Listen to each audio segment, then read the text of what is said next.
গল্প, রঙিন স্বপ্ন ও অদ্ভুত অ্যাডভেঞ্চার। এক ছিল ছোট্ট শহর, যার নাম ছিল রংপুর। এই শহরের সবাই খুব হাসিখুশি ছিল, কিন্তু তাদের মধ্যে সবচেয়ে বেশি হাসিখুশি ছিল 4 বন্ধু, বটু, পলি, রনি এবং রিনা। তারা একসাথে সব মজার কাজ করত। একদিন তারা শহরের পাশের জঙ্গলে ঘুরতে যায়। হঠাৎ তারা একটি চকচকে পাথর দেখতে পায়, যা থেকে অদ্ভুত আলো বেরোচ্ছিল। বাহ, কি সুন্দর পাথর, বলে বটু পাথরটি তুলে নেয়। সাথে সাথে চারপাশের রং বদলে যায়। তারা নিজেদেরকে একটি অদ্ভুত, জাদুকরী দেশে খুঁজে পায়, যেখানে সবকিছুই যেন জীবন্ত। সেখানে তারা কথা বলা গাছপালা, উড়ন্ত মাছ এবং হাসিমুখের মেঘ দেখতে পায়। তারা ভয় পেয়ে যায়, কিন্তু তাদের মধ্যে সবচেয়ে সাহসী ছিল পলি। সে বলে, ভয় পেও না, আমরা একসাথে আছি।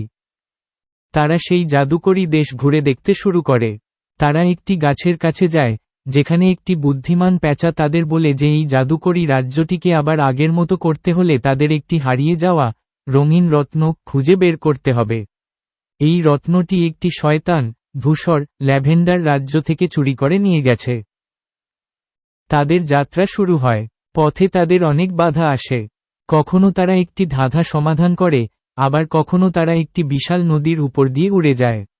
রনি তার বুদ্ধি দিয়ে, পলি তার সাহস দিয়ে, রিনা তার ভালোবাসা দিয়ে এবং বটু তার দ্রুততার সাথে তাদের সাহায্য করে। অবশেষে তারা সেই শয়তানের রাজ্যে পৌঁছায়। সেখানে তারা ধূসরকে পরাজিত করে এবং রত্নটি পুনরুদ্ধার করে।